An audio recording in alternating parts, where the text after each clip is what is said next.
하나님이여, 사람이 시냇물을 찾기에 갈급함같이 내 영혼이 주를 찾기에 갈급하니이다. 내 영혼이 하나님 곧 주문하시는 하나님을 갈망하나니 내가 어느 나아가서 하나님 앞에 묻고 사람들이 종일 나더러 하는 말이 내 하나님이 어디 있느뇨 하니 내 눈물이 주야로 내 음식이 되었도다. 내가 전에 성의를 지키는 우리와 동행하여 우리와 성의의 소리를 통하여 저희를 하나님의 집으로 인도하였더니 이제 이 일을 기억하고 내 마음이 상하는도다. 내 영혼아, 내가 어찌하여 낭망하며 어찌하여 내 속에서 불안하여 하는고 너는 하나님을 바라라. 그 얼굴의 도우심을 인하여 내가 오히려 찬송하리로다. 내 하나님이여, 내 영혼이 내 속에서 낭만이 되므로 내가 요단 땅과 헤르몬과 이스라엘 산에서 주를 기억하나이다. 주의 폭포 소리에 깊은 바다가 소로 부르며 주의 파도와 물결이 나를 엄몰아도소이다. 나는 여호와께서 그 인자함을 보시고 하늘의 그 산속이 내게 있어 생명의 하나님께 기도하리로다. 내 반석이신 하나님께 말하기를 어찌하여 나를 잊으셨나이까. 내가 어찌하여 원수의 압제로 인하여 슬프게 다니나이까 하리로다.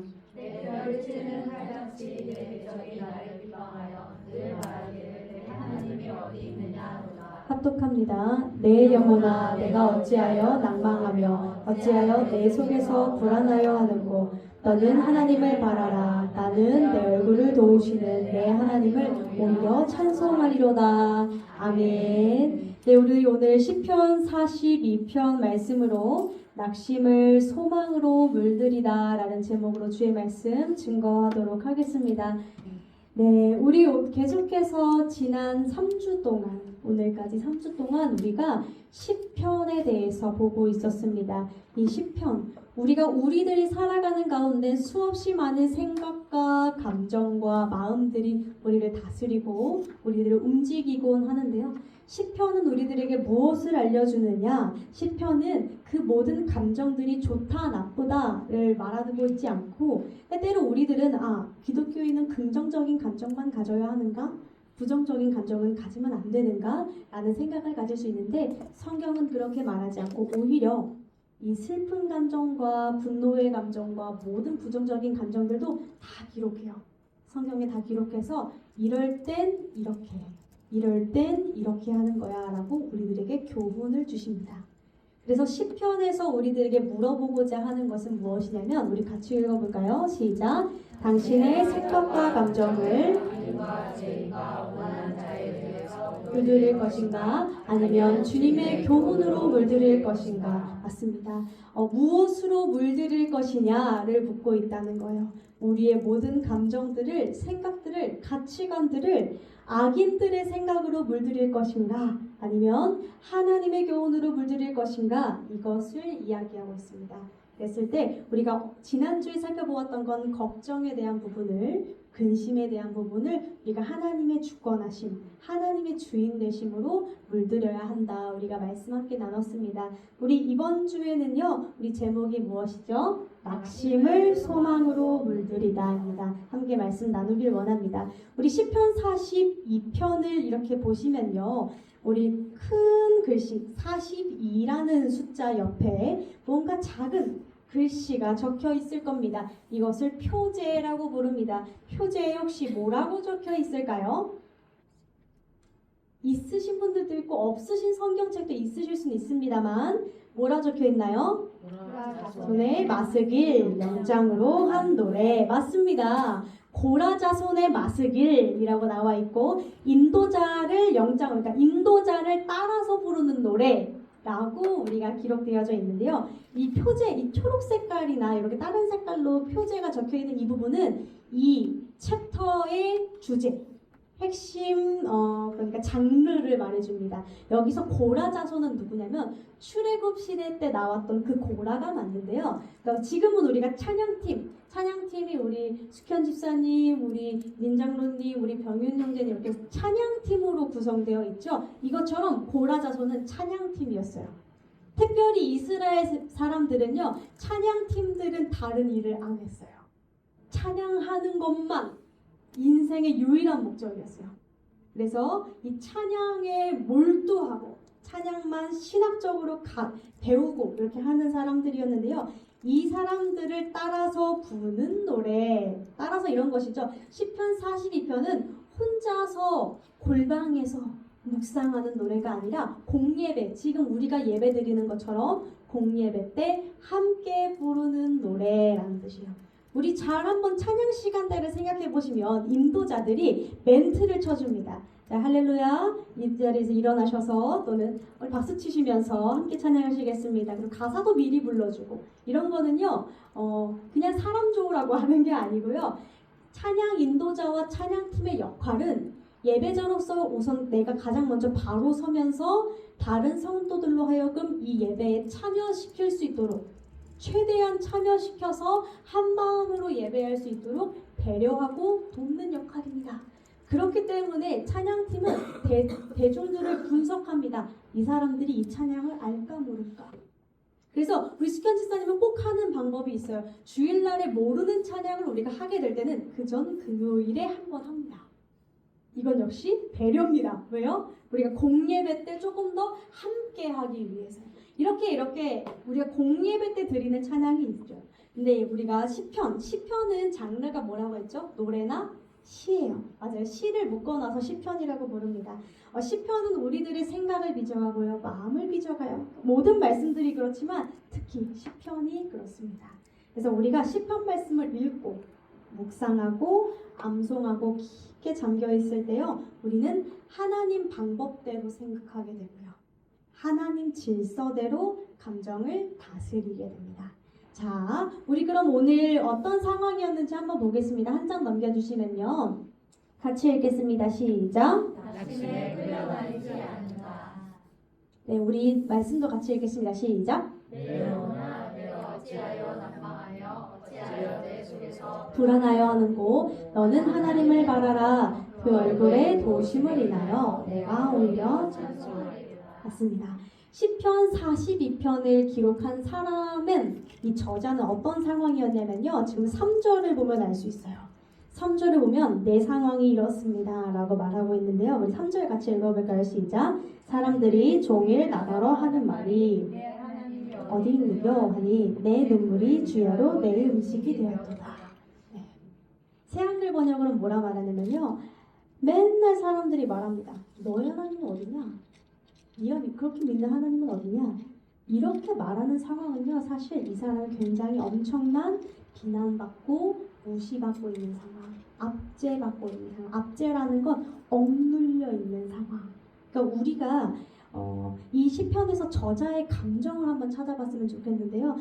42편을 쭉 읽으시면서 감정을 표현하는 말들을 한번 찾아봐 주시겠어요? 뭐가 있죠? 감정. 마음이 상하는 도다 맞죠? 말씀하신 게 또 뭐가 있죠?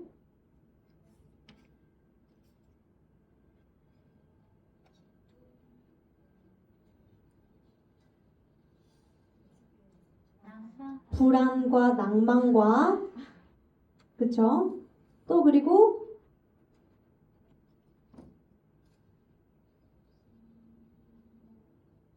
굉장히 슬프다고 이야기하고 있고요. 마음이 상한다고 말하고요. 내 속에서 불안하다고 말하고요. 낭망한다고 말하고요. 내가 갈급해야 하고 있다라고 지금 말하고 있어요. 우리가 글을 읽을 때, 누군가의 글을 읽을 때 계속 반복되는 말들은 이 사람이 지금 이런 상황이라서 이런 글을 썼겠구나라고 추측합니다. 이 사람은 지금 어떤 상황이에요? 그러니까 굉장히 애가 타는 상황이에요. 또 이 사람은 굉장히 마음이 상해 있는 상황이에요. 이 사람은 또 낙심해 있는 마음이 확 떨어져 버린 상황이에요. 또 우리가 불안에 떨고 있는 상황이에요. 또 슬퍼하고 있는 상황이에요. 근데 우리가 한번 생각해 보면요. 우리들의 삶 속에서 예전에는 정말 나라가 침투해서 전쟁으로 인한 그래서 포로로 잡혀서 나라로 인해서 억눌려 사는 삶이 있었어요. 그래서 압제라고 하면은 바로 이해했어요. 압제 당하는 삶, 포로로 끌려다니는 삶, 노예로 사는 사람이라는 걸 사람들이 바로 알았어요. 근데 우리가 압제라는 말을 지금은 잘 몰라요. 왜 모르죠? 우리는 자유민주주의 국가에 살고 있기 때문에. 여러분들이 교회에 오실 때 여러분들을 압제한 사람이 혹시 있나요? 가면 죽여버리겠어 이렇게 한 사람이 있나요? 우리 북한에는 그러죠. 성경책만 들고 있어도 사형, 즉결 심판이에요. 사형이죠. 또 김일성, 김정은 대신에 예수님을 말하기만 해도 즉결 심판이죠. 근데 우리나라 그렇지 않잖아요. 우리나라는 마음껏 예배할 수 있고요. 마음껏 모일 수 있어요. 우리가 그렇기 때문에 압제라는 말을 잘 모르는데 그게 억눌리는 거예요. 근데 우리가 잘 생각해보면 그렇게 통치에 의해서 억눌리고 있지는 않지만 사실 우리는 수만 가지 것들에 의해서 마음이 억눌릴 때가 많아요. 대체로 그것이 내 생각일 때가 많습니다. 내 생각, 끊임없이 몰려오는 생각, 여러 현실의 벽들이 너무 높다 보면요, 그 생각이 꼬리를 물고 나를 막 억눌러요. 어느 순간 우리가 어떤 때는 고민해야 할 때도 있어요. 문제를 두고. 그렇지만 고민하고 사유하는 것을 넘어서 그 생각에 끌려다니는 상태, 마비되어 버리는 상태, 그리고 우리가 온갖 걱정과 또 때로는요 사단이 우리를 그렇게 확 눌러버릴 때도 있어요. 더 이상 하나님 생각을 하지 못하는 상태, 사단에 완전히 억눌려 있는 상태, 때로는 죄에 끌려다니는 상태가 있을 수도 있어요. 반복되는 죄를 알면서도 끊어내지를 못해요. 죄에 억눌려 있는 것이죠. 나에게는 분명히 하나님을 찬양할 선한 의지가 있음에도 불구하고 계속해서 압제되어 있는 거예요. 이 모든 것들에 의해서 우리들은 때때로 낙심에, 불안에, 슬픔에, 낭망함에 끌려다니고 억눌려 있을 때가 있습니다. 우리가 이런 것을 뭐라고 표현하죠? 가슴이 꽉 막힌 것 같다. 가슴이 꽉 막힌 것 같다. 저도 그럼 우리 신체적으로는 어떤 반응이 나나요? 머리가 일단 아파요. 너무 신경을 써서 머리가 아프고요. 짜증이 나요.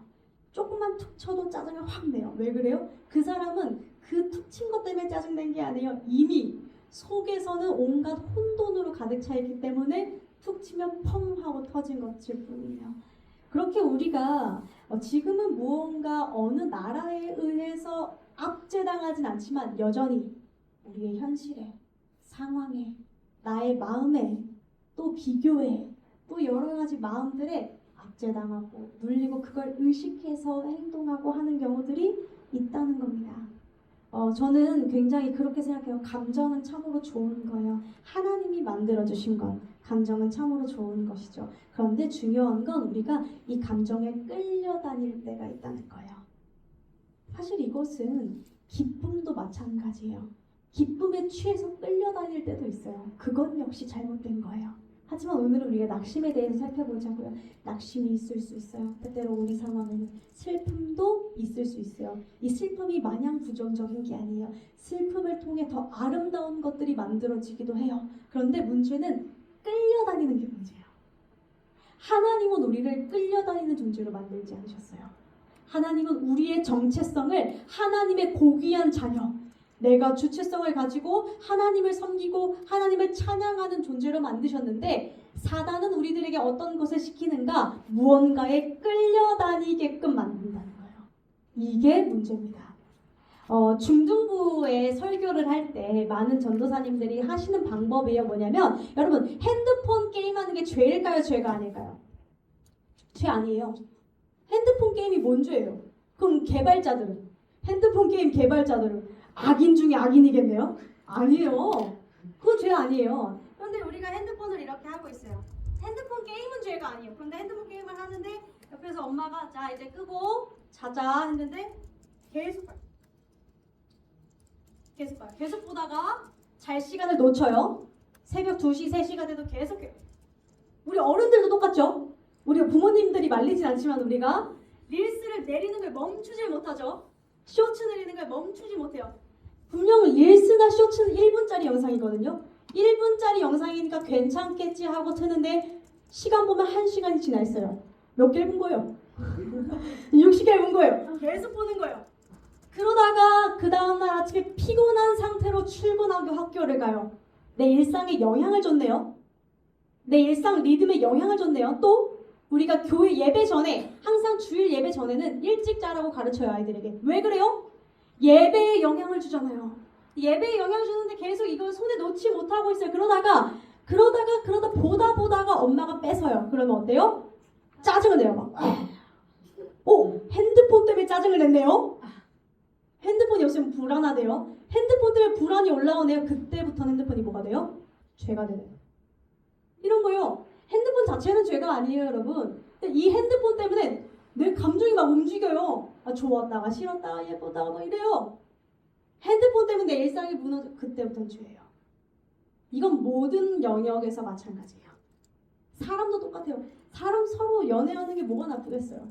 친구 사귀는 게 뭐가 나쁘겠어요? 좋은 일이죠. 우정도 좋은 일이고 사랑도 좋은 일이고 동료애도 좋은 일이죠. 그런데 그 사람이 예를 들어 안 믿는 사람이었는데 그 사람이 말하는 거에 끌려다녀요. 그래서 이 사람이 내가 이걸 거부하면 좀 싫어할 것 같은데 하면서 나의 신념과 그것들을 지키지 못한 채로 끌려다녀요. 그때부터는 죄예요.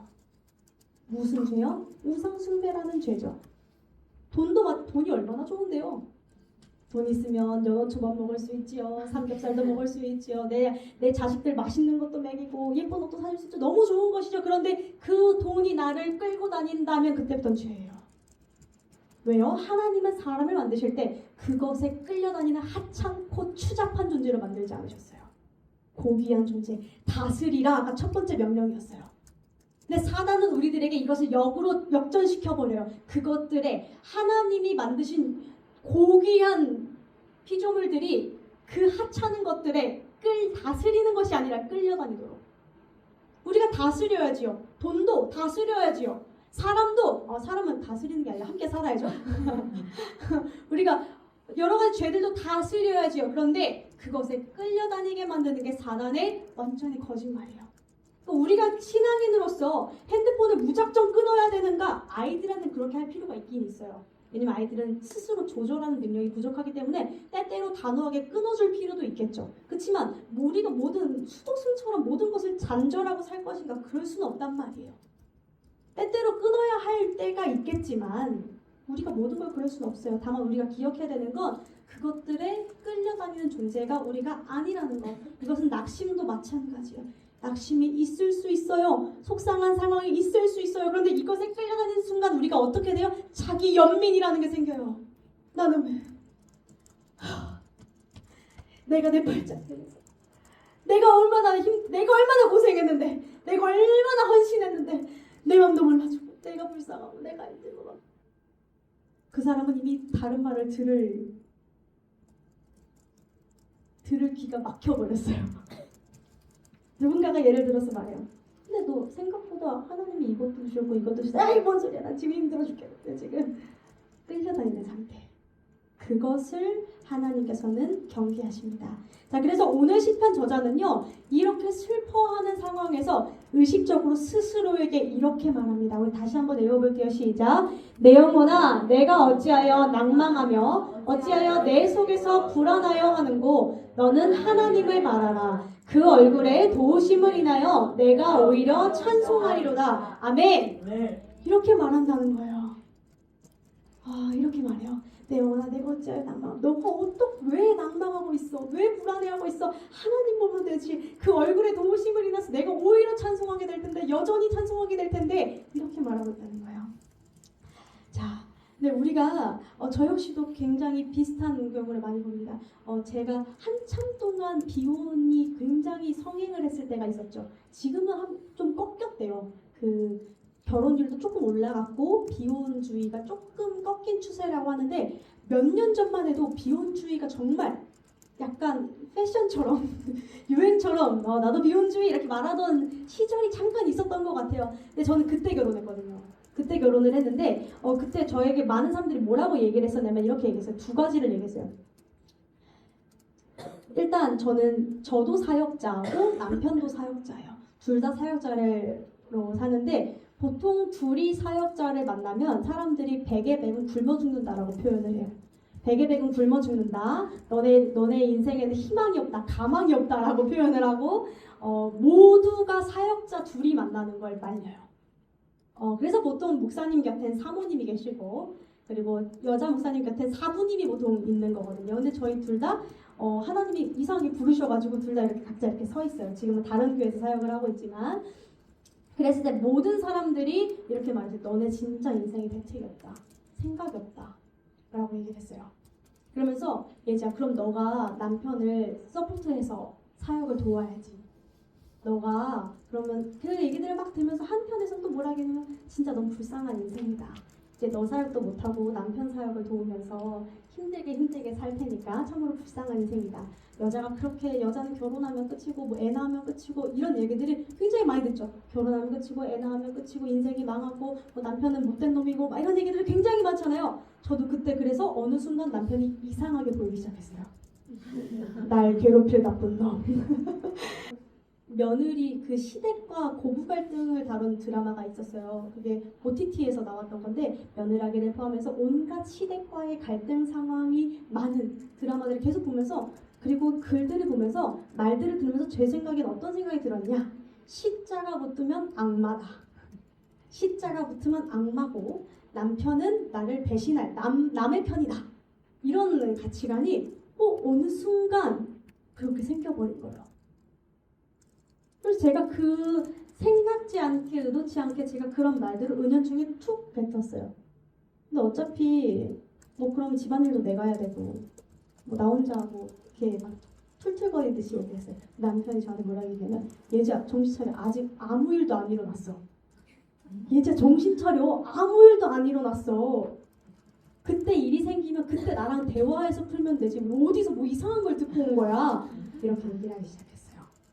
여러분들 그거 아세요? 우리가 지금 미디어에서 듣고 있는 온갖 얘기들, 사람들을 통해서 듣고 있는 온갖 얘기들을 우리가 그냥 가볍게 소비하고 듣지만 그게 나를 지배해요.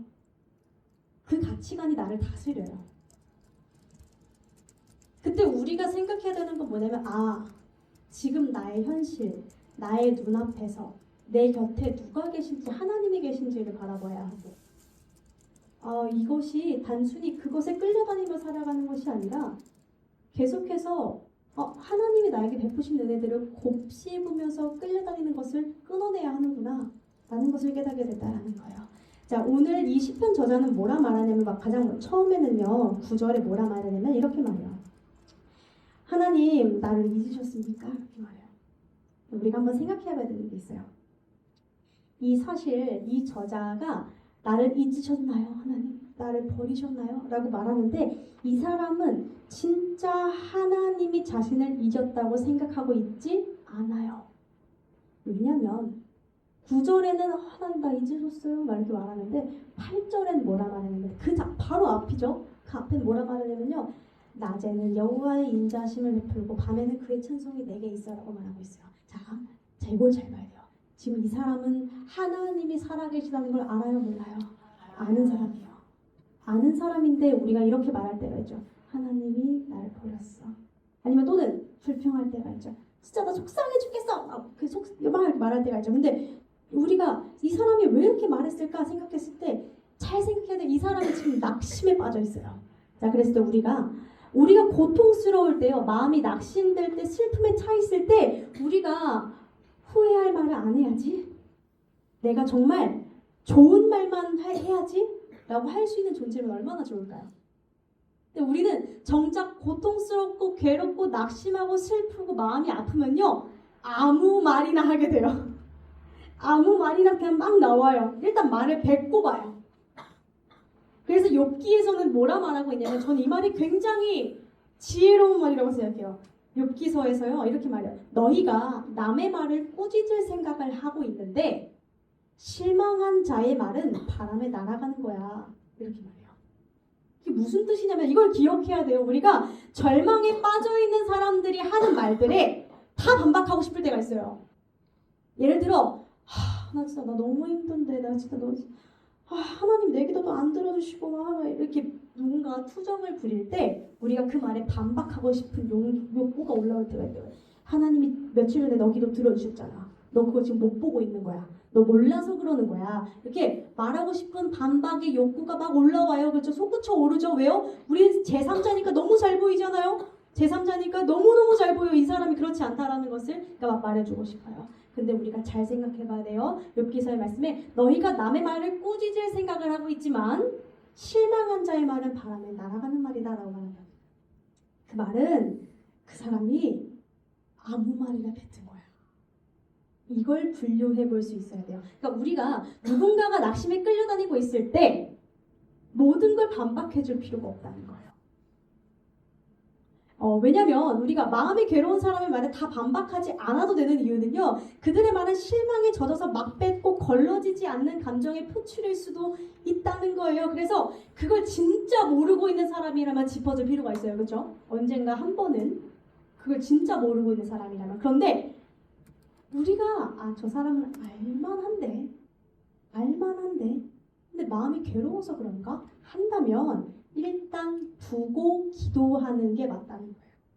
그러면 며칠 뒤에 그 감정의 요동이 진정된 후에 주 안에서 해답을 찾을 겁니다. 시편 저자처럼. 저는 이런 경우들을 굉장히 많이 봐요.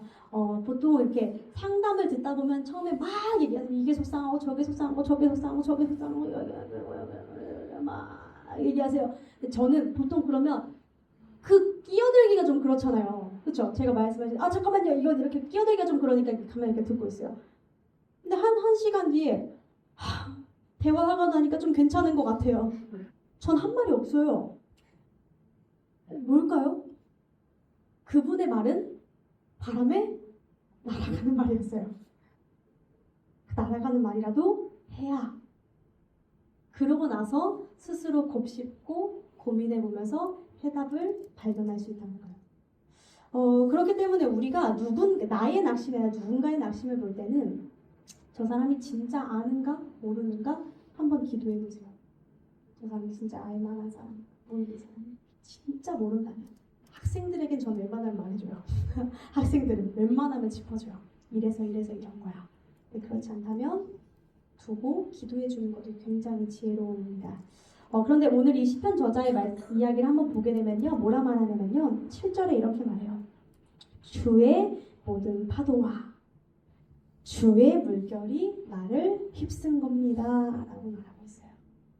자, 이 낙심한 상황 속에서 지금 이 사람이 인정하고 있는 것, 인지하고 있는 게 뭐냐면요. 이 사람은 지금 내가 너무 속상한 상황인데 이 파도와 물결이 누구의 것이라는 걸 알고 있어요? 주의 것. 이걸 알고 있어요. 사실 여기서 끝난 거예요. 주의 것이라는 걸 알면 끝난 거예요. 왜요? 주의 것이라는 걸 알면요. 그 주가 누구예요? 내 아빠거든요. 내 아빠의 파도와 물결이라면 절대 나를 죽이지 않는다는 확신이 있는 거예요. 저는 그래요. 저는 때때로 하나님이 파도와 물결을 보내주실 때가 있겠죠. 우리 모두가 다 각자의 저마다의 상황에 파도와 물결이 있는데 그럼에도 신뢰하는 건 이 파도가 크다 낮다 이 파도를 분석하고 있는 게 아니에요. 이 파도가 주의 것이라는 걸 아는 거예요. 그리고 그 주가 어떤 분인지를 아는 거예요. 그때 우리는 그 파도를 이겨낼 수 있어요. 파도를 분석하고 있으면 그 파도에 휩쓸려요. 파도와 물결을 분석하고 있으면 그것에 휩쓸려서 끌려다녀요. 그런데 이것이 누구의 것인가를 생각하고 그분이 누구신가를 떠올릴 때 우리들은 거기서 파도 탈 수 있어요. 서핑하듯이. 너무 멋있죠? 저는 이 말을 굉장히 좋아해요. 고난의 파도에서 서핑하는 그리스도인들이라는 책이 있어요. 저는 그 책을 보고 박수를 쳤어요. 할렐루야. 모두가 파도에 허우적거리고 있을 때 이거 내 아빠 건데? 하면서 서핑을 하는 거예요. 저는 실제로 물을 무서워하지만 상상으로나마 해봅니다. 우리가 그리고 이 사람은 스스로에게 계속 이렇게 선포해요. 선포한다는 게 굉장히 중요합니다. 5절과 11절이 반복돼서 나오고 있어요. 우리 계속해서 우리가 읽었던 말씀이죠. 내 영혼아 내가 어찌하여 낭망하며 내 속에서 불안해하는가? 너는 하나님을 바라라. 이것을 반복해서 내 영혼에게 선포해줘요. 저는 설교를 하는 사람으로서 설교자의 가장 큰 유익이 제가 말을 한다는 것에 있다고 생각해요. 왜냐하면 제가 말을 하기 전에 먼저 말씀을 분석하고 준비하겠죠. 그리고 마음에 온 것을 입으로 뱉겠죠.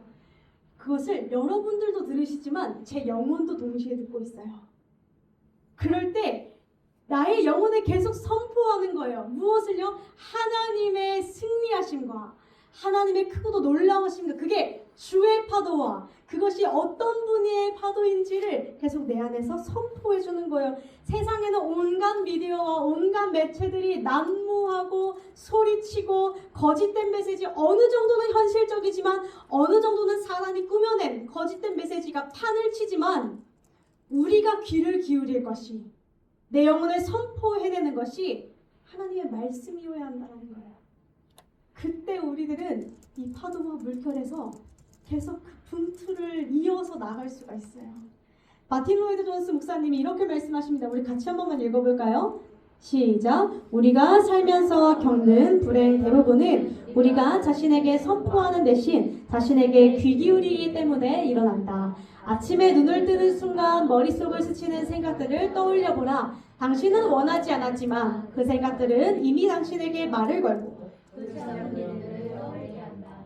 당신의 자아가 당신에게 말 걸고 있는 것이다. 그러나 시편 42편의 저자는 자아가 하는 말을 듣고 있지 않고 그가 자아에게 진리를 선포하기 시작한다. 맞아요. 여러분, 우리가 생각하고 싶지 않은데 끝없이 밤만 되면 올라오는 생각들이 있죠.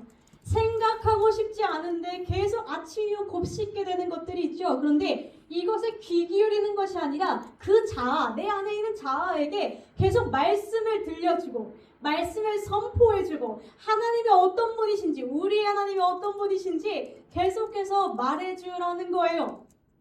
그때 우리들은 이 분투를 승리로 이끌어낼 수가 있다고요. 그럴 때 그래서 우리가 필요한 게 과거의 경험이에요. 과거의 경험이요. 왜냐면 하나님께서 무슨 일이 있을 때만 성경에 보면 신기하게 하나님은 기념비 세우는 걸 진짜 좋아해요. 뭔 전쟁 승리만 하면 기념비 세우고 기억해라, 뭐하고 기억해라, 기념일을 만들어라 라고 맨날 그러시는데, 왜 그러시냐면요, 과거의 기억이 미래에게 소망이 되기 때문이에요. 과거의 일들에 대해서 감사한 사람은요, 미래의 일에 소망을 가질 수밖에 없기 때문이에요. 과거의 일에 대해서 하나님으로 해석된 사람들은요, 미래를 하나님으로 해석해서 볼 수밖에 없기 때문이에요. 그래서 계속해서 우리들은 그 과거들을 기억해야 되는 거예요. 우리 전도훈련반에서는 지금 간증 훈련을 했어요. 이 간증이라는 건 예전에 하나님이 나에게 내 영혼에 하셨던 일들을 내 입으로 말해보는 훈련이었어요. 그런데 이걸 처음에 딱 쓰려고 했을 때 여기 계신 많은 분들이 그랬어요. 너무 힘들어요. 기억이 하나도 안 나요. 무슨 일이 있었는지 아무것도 모르겠어요. 왜 모를까요? 우리가 안 써봤고 말을 안 해봤고 하다 보니 분명히 그땐 강렬한 기억이었는데, 그때 기도 응답이 정말 좋았는데 뭐였더라? 생각이 안 나는 거예요. 계속 곱씹지 않으면 있는 존재, 익숙함에 젖어서 당연한 것으로 받아들이는 존재가 인간이기 때문에 하나님의 은혜마저도 우리는 잊어버리는 것이죠. 그래서 우리는 과거의 경험을 계속해서 작성해놓고 또 말해보고 나눔 때 또 얘기해서, 나눔 때 얘기하는 이유는 뭘까요? 자랑하는 걸까요? 아니요. 예를 들어 이런 거예요. 내가 기도 응답 받았어. 이렇게 우리 기도 제목만 나누죠. 가능하다면 응답이 이루어졌든 이루어지지 않았든 기도 응답까지, 현황까지 공유해 주세요. 그러면요, 우리가 몇 년 뒤에 똑같은 일로, 분명 우리는 같은 일로 항상 낙심하거든요. 그래서 똑같은 일로 또 똑같이 낙심하고 있을 때 옆에서 말해줄 거예요. 야, 너 3년 전에 이렇게 말했었잖아. 그때도 이거 가지고 기도했는데 그때 하나님이 이렇게 하셨잖아. 옆 사람이 말해주는 거예요. 오, 맞다. 내가 그걸 잊고 있었네 라고 되는 거예요. 그래서 나눔하는 거예요, 우리가. 그냥 단순히 기도 제목 띡띡띡 적어서 제출, 그게 아니라 그 공유가 우리를 살리기 때문에 우리가 나눔이라는 거예요. 우리가 아마 지금 이제 상우 선생님과 나연 자매님은 제가 이렇게 말하면 알 거예요. 우리 성찬 때 빵 진짜 컸죠. 빵 진짜 커가지고 저는 이러면서 목이 너무 울어가지고 목이 막 이러면서 같이 뒤로 갔는데 뒤에서 전도사님들 막 벽 잡고 막 울면서 막 목 맥혀가지고 그냥 칵칵거리면서 누군 토하려고 그러고 막 이랬어요. 기억나죠? 맞아요. 우리끼리 공유가 되잖아요. 같은 경험을 가진 사람들끼리 공유가 되잖아요. 우리 신앙에서 계속해서 맞아요. 이거 상훈교수님이에요. 상훈교수님, 아니 목사님이, 저는 빵을 제가 준비를 했거든요. 그런데 빵을 이만큼 떼주실 줄 알았어요. 근데 이만큼 떼주시는 거예요. 이만큼 떼주셔가지고 그거를 꾹 눌러줘요. 손자국이 좀 남았어요. 꾹 눌러주고 그 포도주에 적셔서 먹으면서 주님의 몸이 내 안에 내주하고 내 안에 들어와서 사십니다. 이제부터 이걸 기념하는, 성찬은 그걸 기념하는 거. 주님이 내 안에, 내 마음속에 이것을 먹으면서 꿀꺽꿀꺽 하면서 내 안에 들어가는 게 느껴지잖아요. 그걸 기념하는 게 성찬이에요. 아, 주님이 내 곁에 계시는구나. 나 일주일 동안 방황했는데 주님이 내 곁에 계셨다고? 또 계시는구나. 이걸 기억하는 게 성찬이거든요. 근데 그만큼 진짜 많이 주셨어요. 자, 이거 우리 기억 공유는 우리 셋만 되잖아요. 자, 우리가 교회에서 함께 누군가가 아팠을 때 함께 기도하고, 누군가가 힘든 일이 있을 때 함께 기도하고, 연락을 보내고 했을 때 이 기억을 함께 공유하면요, 어떤 일이 생겨요? 만약에 전에는 우리 며칠 전에 스캔사님이 아팠으니까 우리 스캔사님이 아팠어요. 근데 그러고 나서 지금 최근에는 우리 목사님이 아프시거든요. 목사님이 아프시고 또 소련사님이 아프거든요. 그랬을 때 우리가 어떤 일이 있는 거예요? 같이 기도하면 되던데? 같이 기도하면 낫던데? 같이 기도하면 그 모든 것들이 순조롭게 이루어지던데? 라는 것을 공통적으로 같이 공유하고 우리가 함께 믿음으로 성장할 수 있는 거예요. 공동체의 유익. 함께하면 유익은 거기서 나오는 것이죠.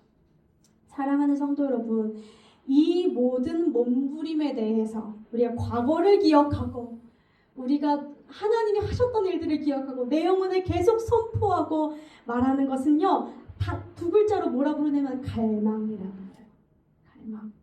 주님을 갈망하는 것. 말씀을 마무리하면서 이렇게 묻고 싶습니다. 여러분들은 여호와를 갈망하십니까? 여호와를 갈급해 하십니까? 그분이 내 삶에서 그렇게 일하시기를 원하십니까? 나의 낙심된 상황 속에서 하나님이 끊어내어 주시고, 또 나의 모든 상황 속에서 하나님이 내 영혼에 담대히 선포해 주시고 그것을 원하십니까? 그때 주님께서 진정으로 우리가 그렇게 주님을 갈급해하고 과거의 기억을 떠올리고 교제를 통해서 할 때 주님께서는요, 절대 가만히 계시지 아니하시고 우리들의 삶에 직접적으로 역사하실 줄 믿습니다. 그 진리들을 영혼에 선포하는 주님을 찾을 때 주님께서는요, 그 갈망하는 마음에 후히 응답하실 겁니다. 찾는 마음에 후히 응답하실 겁니다. 낙심의 시기를 소망으로 물들여가는 우리 모두가 되기를 소망합니다. 기도하겠습니다.